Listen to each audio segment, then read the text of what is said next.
My neighbor spread rumors about my family, the whole street found out the trut. My name is Margaret Dunleavy, most people call me Meg, and I'm 46 years old. I've spent the last 19 years working as a paralegal at a family law firm in a town called Brookhaven, which is the kind of place where everybody knows whose lawn isn't mowed by Saturday and whose recycling bin is still at the curb on Tuesday.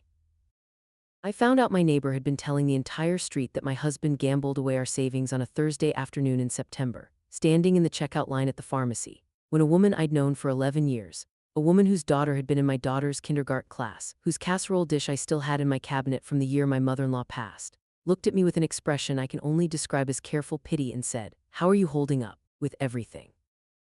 I said, "With what exactly?" And she got that look people get when they realize they've said something they weren't supposed to say out loud, the look of someone backing away from a door they'd already opened, and she said, "Oh, nothing, never mind. I just heard you all were going through a rough patch." And she paid for her prescription and left before I could ask her anything else, and I stood there holding a bottle of children's Tylenol, feeling the particular kind of cold that comes from understanding all at once that other people know something about your own life that you don't. I want to tell you, before I go any further, that I am not a dramatic person. My husband Peter will tell you that himself, usually fondly, sometimes with the specific exasperation of a man married to someone who reads insurance policy language for entertainment. I don't raise my voice. I don't post about my personal life online. I keep receipts, literally, in a labeled accordion folder in the kitchen drawer, because 19 years of paralegal work will do that to a person, and I have never once in my adult life let anyone see me cry in public, not because I think crying is weak, but because I think some things belong to the people who are actually in the room with you, and a Brookhaven Foods checkout line has never qualified. So when I got home that afternoon, I didn't call anyone. I didn't post anything. I put away the groceries and I made dinner, and I waited until my son Jonah, who was 15 that year, had gone up to his room, and my daughter Lily, who was 11, was watching something with headphones on at the kitchen table. And I asked my husband quietly over the sound of the dishwasher starting its cycle, whether he knew what people on our street thought was happening to our family. Peter set down the dish towel he was holding. He didn't ask me what I meant. That's the detail I want you to remember, because it's the first crack in the floor I didn't see yet. He didn't ask me what I meant. He just went very still, the way a person goes still when they've been waiting for a particular question and hoping it wouldn't come, and he said, "How bad is it?" I didn't have an answer for him that night because I didn't yet know how bad it was. I only knew that a woman in a pharmacy line had looked at me the way you look at someone whose house you've heard is about to be foreclosed on, and that whatever story was circulating on Larkspur Court, it had apparently been circulating long enough, and specifically enough, that an acquaintance felt comfortable offering me sympathy for it before I'd ever heard a word of it myself. It would take me 3 more weeks to understand the full shape of what our neighbor Carla Winters had built out of one overheard argument, 6 months of careful embellishment, and a Facebook group with 211 members that she had started 3 years earlier under the friendly banner of Larkspur Court Neighbors Stay Connected. But that pharmacy line is where the floor started to crack, and I want to end this part of the story right there, in that checkout aisle, holding a bottle of children's Tylenol I don't even remember paying for, because that's the moment I stopped being a woman who trusted her neighborhood and started being a woman who was about to build a file. If you're new here, welcome, and if you've been with this channel for a while, welcome back. I mean that every time I say it. If you've ever had someone smile at you at school pickup while quietly deciding what kind of person you are behind your back, I think this story is going to sit with you the way it sat with me. I'd love to hear your own version of it in the comments when we get there, and if you haven't subscribed yet, there are more of these waiting for you. Now let me take you back to where all of this actually started, 3 years before that pharmacy line, to a cul-de-sac with 11 houses on it, and a woman 2 doors down who I genuinely believed for a long time was my friend. Peter and I bought the house on Larkspur Court in the spring I turned 34. A 4-bedroom colonial with a crooked mailbox and a maple tree in the front yard that the previous owners swore was almost mature, which turned out to mean it would take another decade to provide any actual shade. We picked the neighborhood the way most people pick neighborhoods: good school district, a cul-de-sac for the kids to ride bikes on, a manageable commute for both of us, and we picked it, if I'm honest, a little bit because of Carla Winters herself. who showed up at our door with a plate of lemon bars the second weekend we lived there and said, in a voice that felt at the time like the warmest thing in the world, "I make it my business to know everyone on this street. You're going to love it here." Carla was 51 that year, 2 years older than Peter, married to a quiet, pleasant man named Roy who worked in commercial insurance and mostly appeared at neighborhood gatherings holding a paper plate and nodding. She had raised 2 children who were already grown and out of the house by the time we moved in, and she had, somewhere in the years before we arrived, appointed herself informally but completely the social center of Larkspur Court. She organized the 4th of July block party. She started the Larkspur Court Neighbors Facebook group and moderated it herself. She kept a spreadsheet, an actual spreadsheet of every child's birthday on the street so that a card would show up in every mailbox on the right day every year without fail. I want to be fair to Carla the way I try to be fair to everyone in this story, because I think it matters, and because I don't think a person becomes what Carla eventually became without believing on some level that she was doing something good.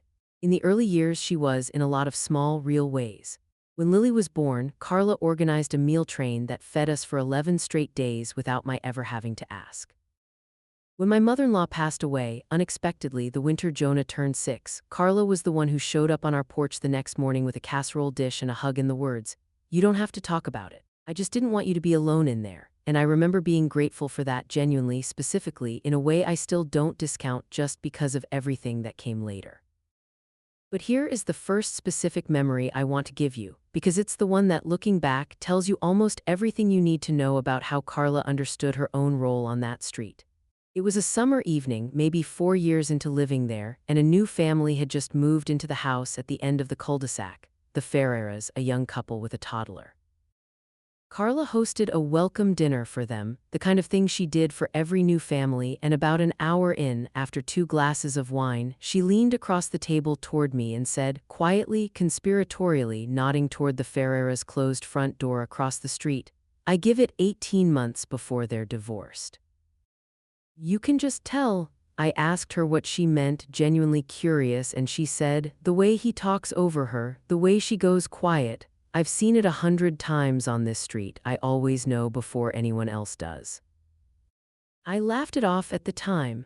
I remember thinking it was just Carla being Carla, a little sharp, a little too invested in other people's business, but harmless, the kind of gossip that never actually left the dinner table.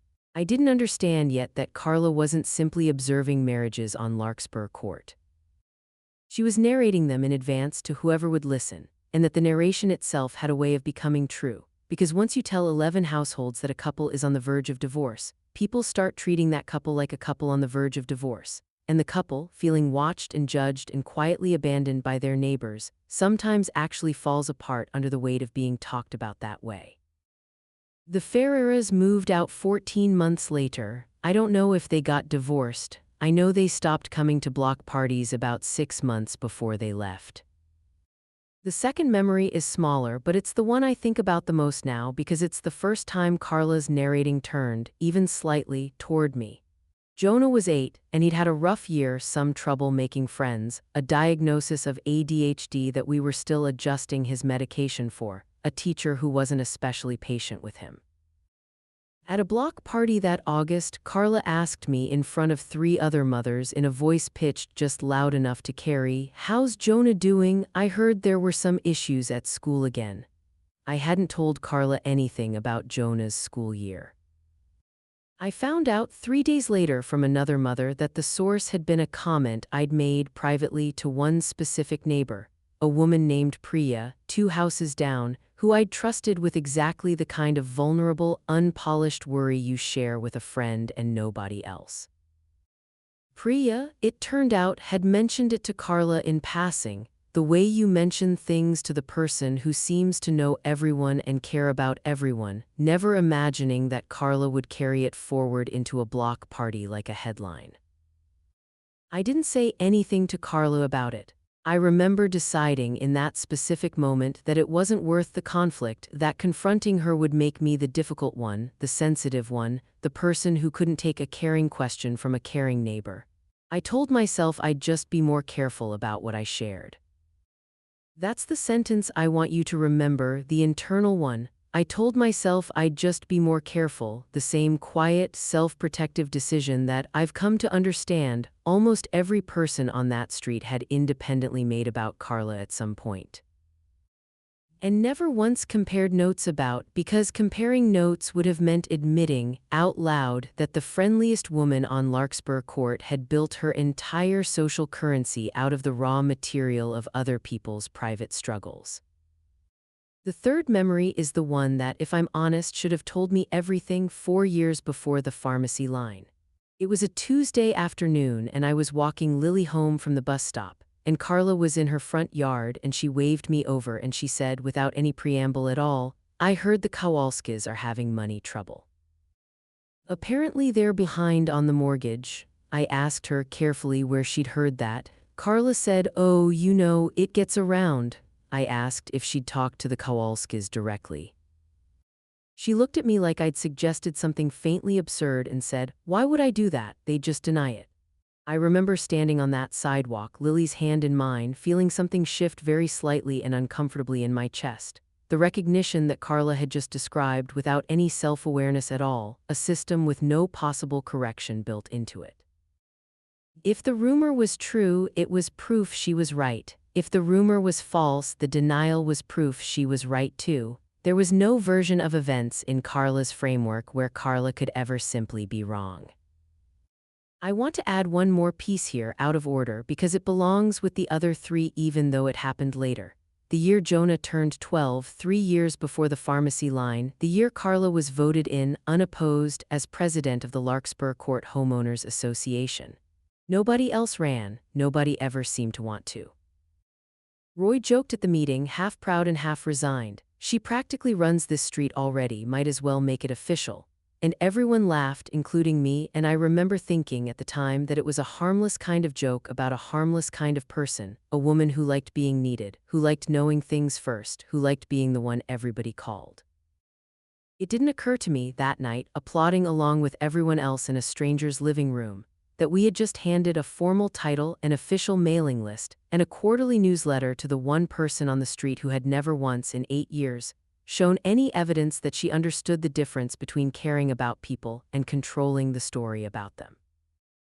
The story that would eventually reach the pharmacy checkout lines started, as far as I've ever been able to trace it, on a Wednesday night in February, the year Jonah turned 14 and Lily turned 10, a year and a half roughly before I found out any of it had been happening. Peter's father, Walt, had been diagnosed with congestive heart failure the previous autumn, and by that February his condition had worsened to the point where his doctors were talking gently but plainly about hospice care. Walt had been living alone in the house he and Peter's mother had shared before she passed, 40 minutes away, and it had become clear over the course of a few very hard weeks that he could no longer safely manage on his own. We made the decision, the two of us at our kitchen table, late on a Sunday night, to bring him to live with us, to convert the downstairs office into a bedroom, to arrange a hospital bed and a hospice nurse who would come 3 mornings a week, to do essentially exactly what a family does when someone they love is dying and there isn't really another option that feels acceptable. It was the right decision, I still believe that completely. It was also, in very concrete terms, an expensive one. Hospice covers a great deal, but not everything: the modifications to the downstairs bathroom, the medical bed itself before insurance approval came through, the extra help we brought in on the 2 mornings the regular nurse wasn't available, the 6 weeks Peter took as a combination of bereavement leave and unpaid family leave from his teaching job once things got close to the end.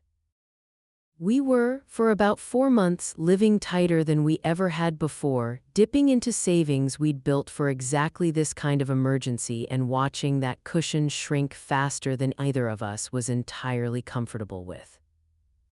On the Wednesday night in question, Peter and I had an argument, a real one, not a performance, the kind 2 exhausted people have at 11 o'clock at night after a hospice nurse has just left and a hospital bed is squeaking in the next room and neither person has slept properly in 9 days.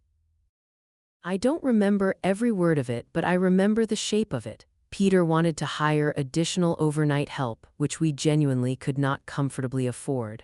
I wanted to wait to see if we could manage another few weeks ourselves before spending money we didn't have a clear plan for replacing.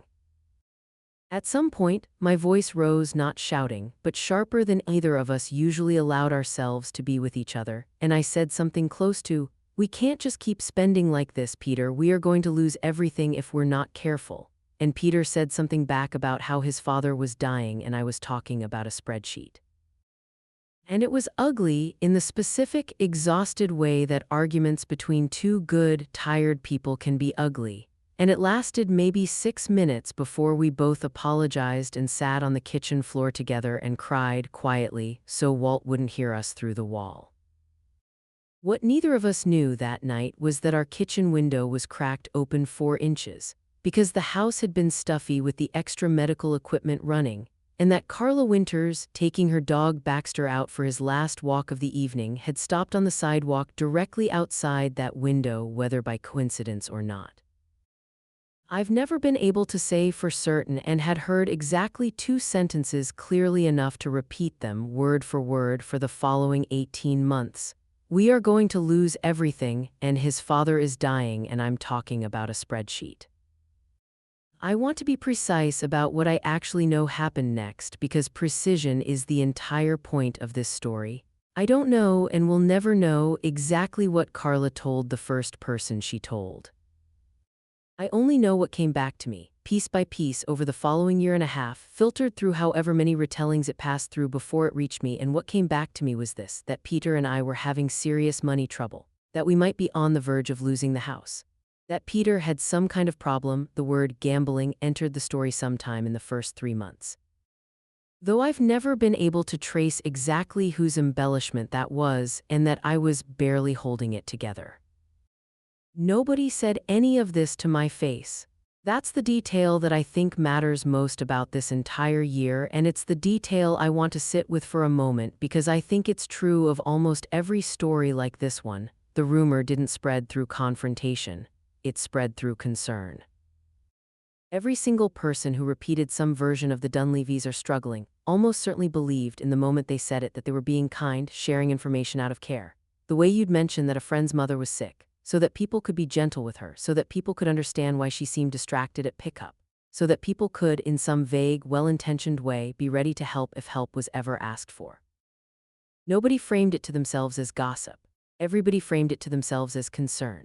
And Carla, at the center of it, moderating the Facebook group, running the HOA newsletter, holding the informal position of the woman who knows everyone and cares about everyone, was uniquely positioned to make sure that concern kept circulating, refreshed, and slightly embellished, month after month, without ever once reaching the one household it was supposedly about. I found out much later that Priya, the same neighbor who had once, years earlier, passed along my private worry about Jonah, had actually pushed back gently the first time Carla mentioned it to her. Priya told me long after everything came out, I remember saying, "Has anyone actually asked Meg if she's okay?"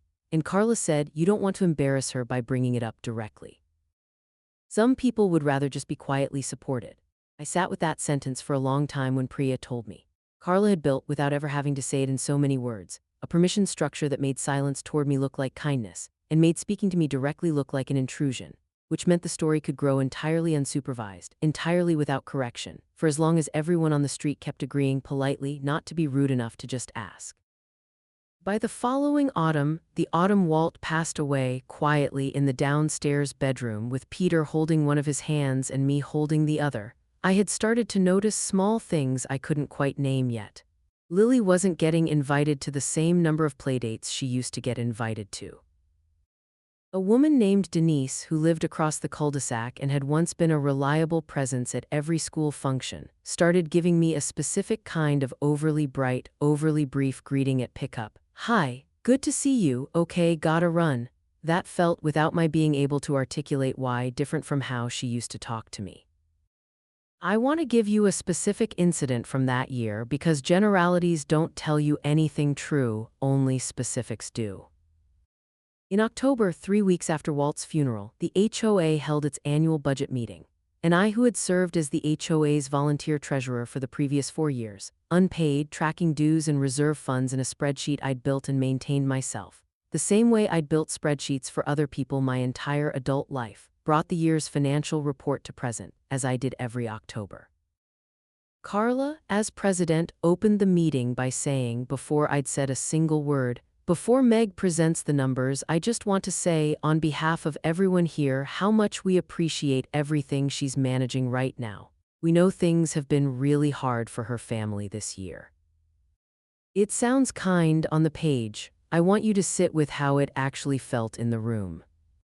11 households, most of whom I now understood had spent the better part of a year hearing some version of the Dunleavys are struggling financially, were suddenly being reminded of that struggle publicly by the HOA president in the exact 5 seconds before I stood up to present a financial report. A report about money, about a budget. About numbers I was personally responsible for tracking accurately. And I watched, in real time, 3 separate people glance at each other in a way I can only describe as a silent, collective recalibration.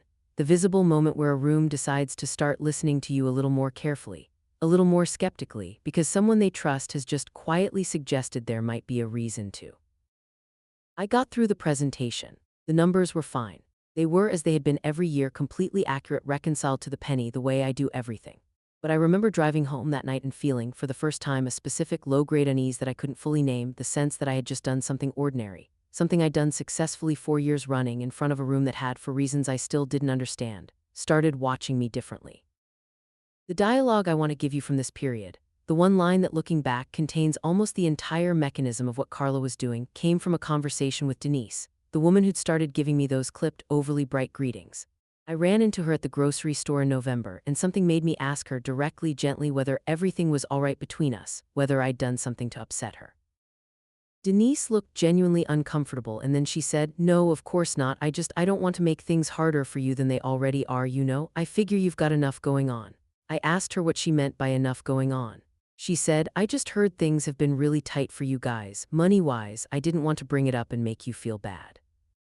I said as evenly as I could manage, "Denise, things are fine. We had some extra expenses taking care of my father-in-law before he passed, but we are not in financial trouble." Denise nodded, said, "Oh, okay, good, I'm glad," in a tone that I recognized, even then, as polite rather than convinced, the tone of someone who has decided. Somewhere upstream of this conversation that the person telling them everything is fine is either lying or in denial, because the story they'd already been told felt more textured, more detailed, more emotionally satisfying than a flat denial ever could.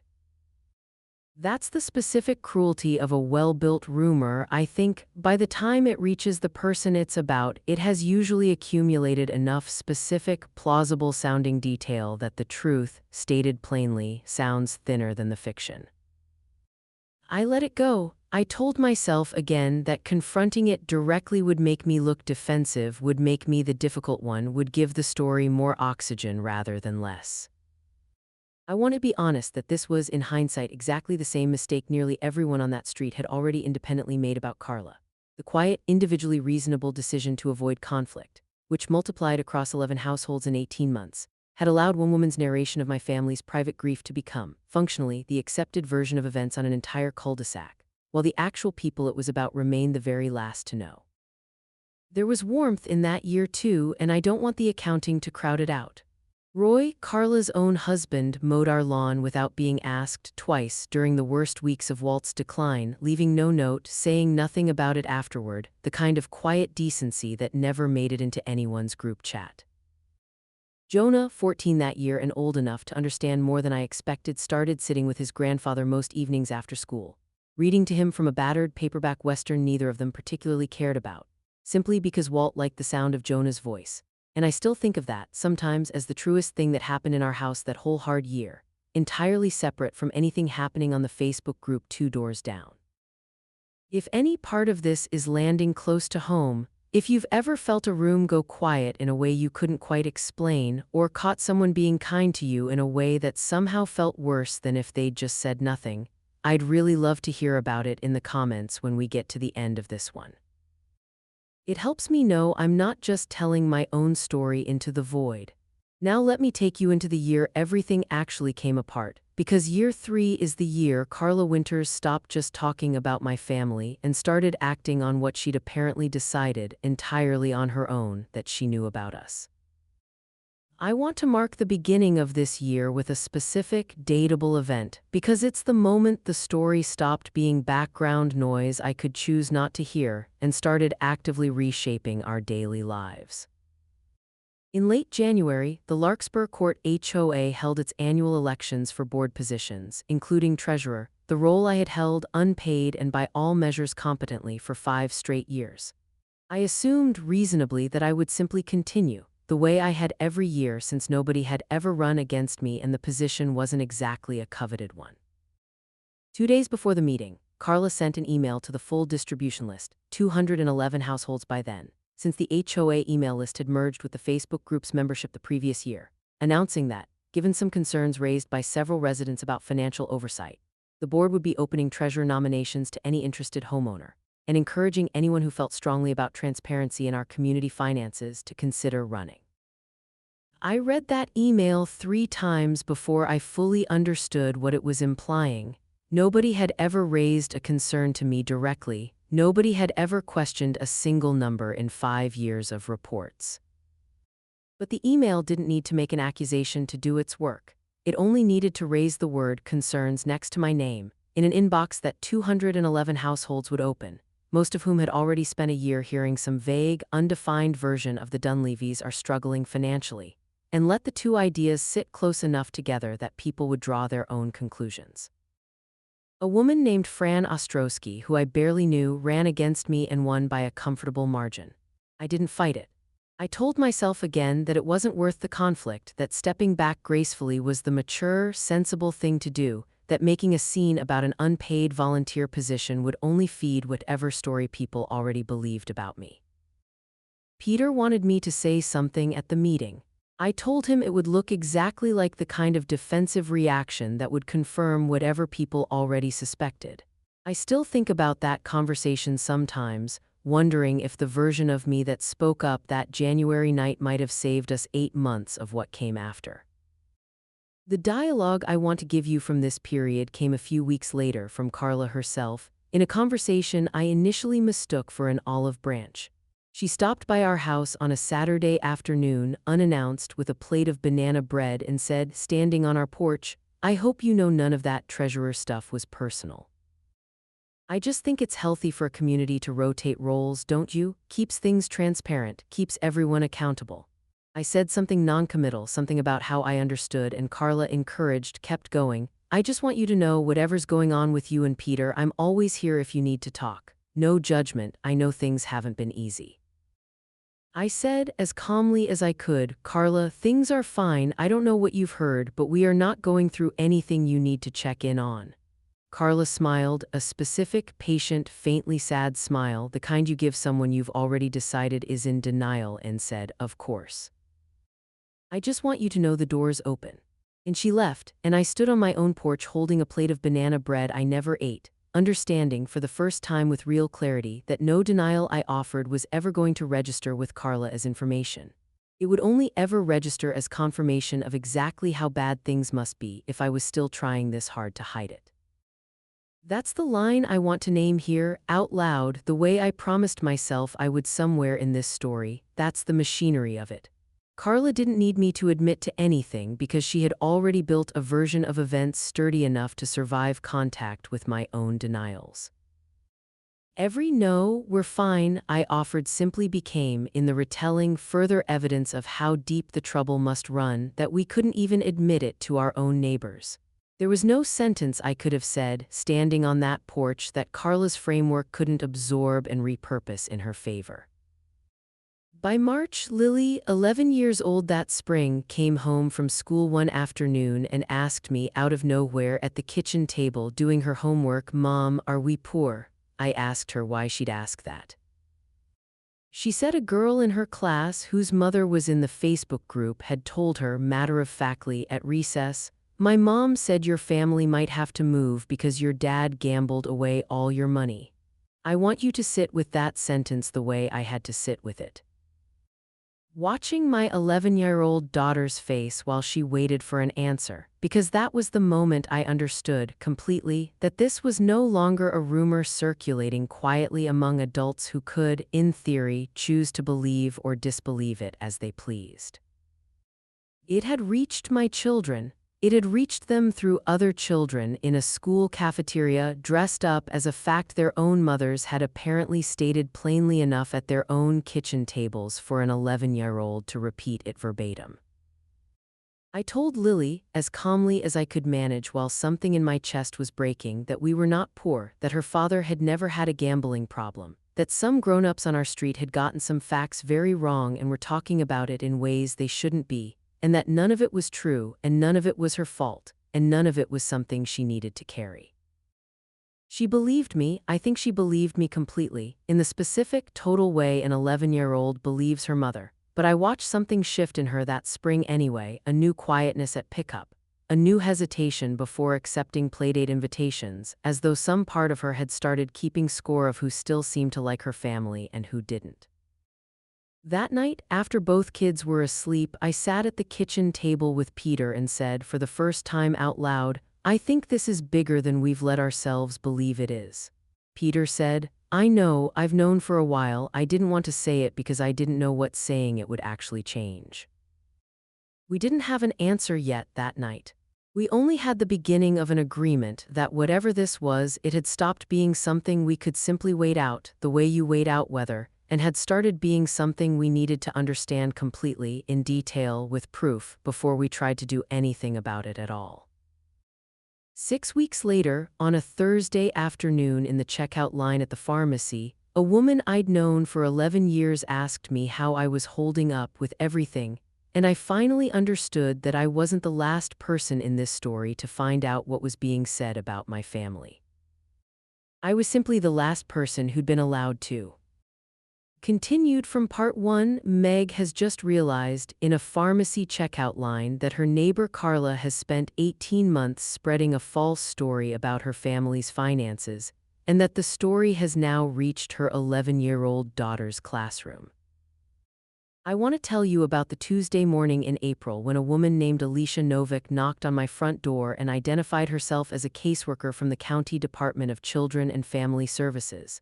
Because it is, without question, the single worst morning of this entire story, and I think it deserves to be told exactly the way it happened without softening it. I was working from home that day, a rarity, but my firm allowed it occasionally, and I answered the door expecting a delivery. Alicia Novick was a woman in her 30s, professionally warm in the specific practiced way of someone who has learned to deliver unwelcome news calmly.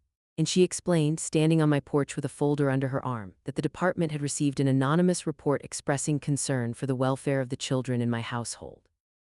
She said the report alleged that the children were frequently left without adequate adult supervision, that the family was experiencing significant financial instability that had affected the household's ability to provide basic necessities, and that there had been reports of loud, ongoing conflict between the parents that had caused concern among neighbors. I want to be honest that I don't remember standing there for the first several seconds. I remember the folder in her hands. I remember a strange, roaring quiet in my ears, the specific silence of a body absorbing something it hasn't fully processed yet. And then I remember saying, in a voice I'm proud of now looking back because it did not shake even though everything underneath it was shaking, "Of course, please, come in. I want to be completely transparent with you and I want you to see our home exactly as it is." I let her in. I showed her the kitchen, fully stocked. I showed her the kids' rooms, their school folders on their desks, their sports equipment by the back door. I called Peter, who left work immediately and was home within 20 minutes, and he answered every question Alicia asked with the same calm transparency I had. And Alicia, to her enormous credit, and I want to say clearly that she did her job with real care and real professionalism, spent about 90 minutes with us, walked through the house. Asked to speak briefly with Lily when she got home from school later that day with a neighbor present, as protocol required. And by the end of it, she told us plainly that she saw no evidence supporting any of the concerns in the report, that the case would very likely be closed as unfounded, and that she was sorry for the disruption. Sorry for the disruption is a strange phrase to hear about the single most frightening morning of your parenting life. I remember thanking her and closing the door and then sitting down on the bottom stair in my own front hallway and shaking, Finally, now that there was no one left to perform calm for what felt like a very long time. I asked Alicia, before she left, whether she could tell me anything about who had made the report. She told me gently that anonymous reports are protected by law, that she couldn't share identifying information even if she wanted to, and that the vast majority of reports like this one come from a genuine, if sometimes misguided, place of concern. I believed her about the law.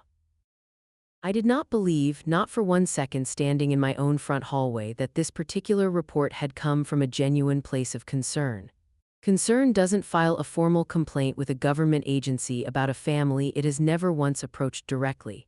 Concern asks a question. What had been done to us was something else, wearing Concern's clothing. That night, after the kids were finally asleep, Lily had cried, quietly confused and frightened by the strange woman who wanted to talk to her alone. And it had taken both of us an hour to settle her. Peter and I sat at the kitchen table, and I said the sentence that I think marks the real turning point of this entire story. I am done waiting to see how bad this gets. I need to know completely exactly what has been said about us, by whom, and I need to be able to prove it. That's the sentence I want you to remember, because everything I did over the following 6 weeks came directly out of it. I called my friend Rosalind the next morning, Roz, as I've called her since law school, though I went the paralegal route and she went on to practice family and civil law. And she has been, for 20 years, the person I call when I need someone to tell me the truth instead of what I want to hear. I told her everything: the pharmacy line, the treasurer election, Lily's question at the kitchen table, the caseworker on my porch. Roz was quiet for a long moment after I finished, and then she said, "Okay, first I need you to hear me say this clearly. What happened to you today is not a small thing, and you are allowed to be as angry as you actually are. You don't have to perform calm for me." I told her I didn't know how to be anything other than calm. It was the only tool I'd ever really trusted. Roz said, "Then use it. Calm is a weapon, Meg, if you use it on purpose instead of just wearing it as a habit. But you need proof before you use it on anyone. Right now you have a feeling and a folder from a caseworker. That's not nothing, but it's not enough to change anyone's mind who doesn't already want their mind changed." She was right, and I knew she was right, and over the following 2 weeks I did the thing I have always known how to do better than almost anything else. I built a file. I want to describe the fear underneath this decision honestly, because I think it's the emotional center of the whole story, and because I think it's true for more people than just me. The fear wasn't really about Carla, not directly. The fear was this: if I stopped being the calm one, the reliable one, the person who absorbed conflict quietly and kept the peace, who was I to the people around me? I had spent my entire life, not just my time on Larkspur Court, but going back to childhood, to a house where I'd learned early that being easy, being undemanding, being the person who never made a scene was how you earned your place at the table, believing that my value to other people was contingent on never being difficult. Confronting Carla directly, formally, with documentation, felt, in some old, unexamined part of me, like breaking a rule I hadn't even fully realized I was still following. That a good woman handles things quietly, privately, and never makes other people uncomfortable, even when they have made her unsafe. I sat with Roz on my back porch one evening in late April, and I said something close to that out loud. For the first time, that I was terrified that if I did this the way I actually wanted to do it, publicly with proof in front of people, I would become permanently in the eyes of my entire community that woman who caused a scene at the block party, and that this reputation would outlive whatever justice I got from it. Roz said something I still think about constantly. She said, "Meg, you're already that woman. You have been for 18 months. The only thing you actually get to decide now is whether you're that woman who had a mental breakdown over nothing, which is the story Carla has already written for you, or that woman who found out the truth and made everyone else find out too. Those are the only 2 versions of you left on that street. There isn't a third option where you stay quiet and also get your reputation back." I didn't sleep much that night, but by morning I had made the decision, and once I'd made it, the fear didn't disappear, it just stopped being the thing steering the car. Over the following 3 weeks, I did what I have done professionally for 19 years, which is build a case out of documents instead of feelings. I requested and received, through a formal records request that Roz helped me file, a redacted summary confirming that a complaint had been made and closed as unfounded. Along with the general date range it had been received, enough, combined with what I already knew, to place it squarely within the same week Carla had stopped by our house with banana bread, and I'd told her plainly that we were fine. I went back through 18 months of the Larkspur Court Neighbors Facebook group, a group I was still a member of, a group Carla still moderated, and began, carefully, screenshotting posts I'd previously scrolled past without registering, a March post from Carla 3 days after the treasurer election. That read, "Sending strength to families going through hard seasons right now, you know who you are and this community has your back, yellow heart," with 7 neighbors commenting some version of sending love, none of them naming me, all of them I now understood meaning me.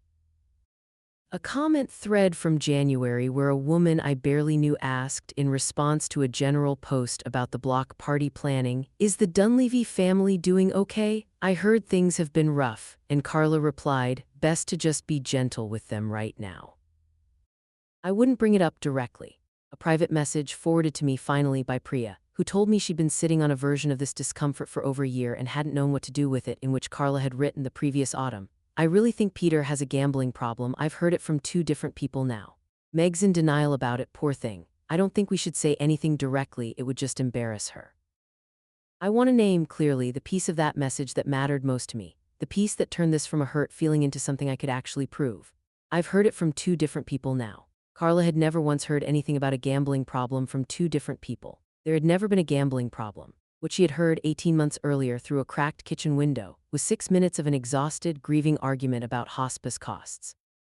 Everything after that, every "I heard from 2 people," every "I don't want to embarrass her," every carefully worded Facebook post sending strength to unnamed families in hard seasons, was Carla's own invention, repeated back to herself so many times through so many second-hand tellings that she seemed to have genuinely started believing it had multiple independent sources, rather than one overheard argument and her own steadily accumulating certainty. I printed all of it. I organized it chronologically in a binder with a cover page and dated tabs, the same way I would organize discovery documents for a case at work, because that is the only language I have ever really trusted for making the truth impossible to argue with. Dates, sources, direct quotes, no adjectives of my own added anywhere in the presentation. Roz asked me, once the binder was finished, what I actually wanted to happen when I used it. I told her I didn't want revenge, not exactly.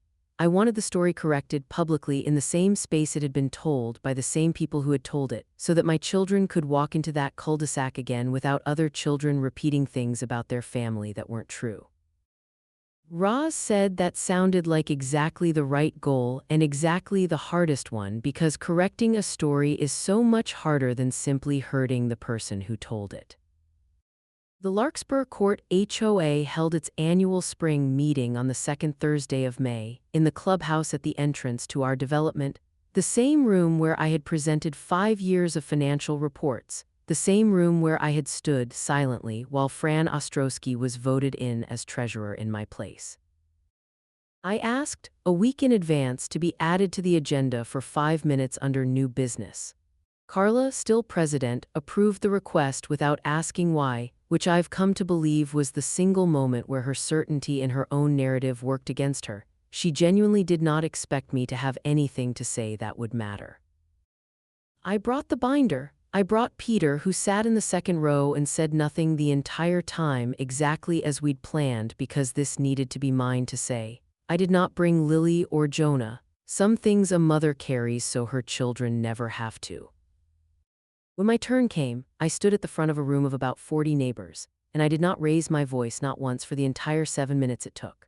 I said, I want to take a few minutes to talk about something that's been happening on the street for about 18 months, and I want to be very precise about it because precision matters to me, and because I think most of you individually acted in good faith, even though the collective result was not good faith at all. I told them about the argument through the kitchen window, Peter's father, the hospice costs, 6 exhausted minutes at 11 o'clock at night that had somehow become, over 18 months, a story about gambling and imminent foreclosure. I read, without editorializing, 3 of the screenshots, the sending strength to families post, the I wouldn't bring it up directly comment, the I've heard it from 2 different people now message. I told them plainly about the caseworker on my porch in April, about my 11-year-old daughter's question at the kitchen table, about a formal complaint that had been investigated and closed as completely unfounded within 1 visit. I watched the room change while I spoke, I watched Denise's face go pale. I watched Fran Ostrowski look down at her own hands. I watched Roy, Carla's husband, close his eyes for a long moment in a way that told me he was hearing at least some of this for the first time too. And then I said the line, the one I'd written and rewritten in my head for 2 weeks, the one I wanted to be exactly right, because I knew it was the only sentence anyone in that room was actually going to remember by morning. I'm not asking anyone here to apologize to me tonight. I'm asking you to notice how easy it was to believe a story about my family that not one of you ever brought directly to me, and to ask yourselves what that means about the next family this happens to, because it's not going to be the last time somebody on this street decides they know what's happening behind a neighbor's closed door.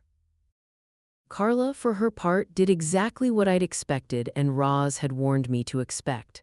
She stood up before I'd even fully sat down and said, her voice climbing, "I think it's incredibly unfair to characterize genuine concern as some kind of campaign. I have always cared about this family," and I let her finish. I didn't interrupt because Roz had told me correctly that the calmer I stayed while she got louder, the more the room would see exactly what I needed them to see without my having to say another word about it.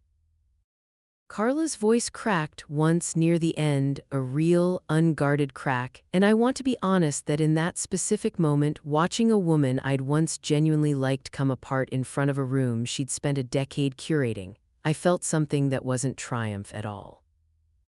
I felt something closer to sadness, for a person who had apparently needed so badly to be the one who knew things first, who was needed, who mattered, that she had built an entire second life around other people's private pain rather than ever risking the vulnerability of simply asking them how they were.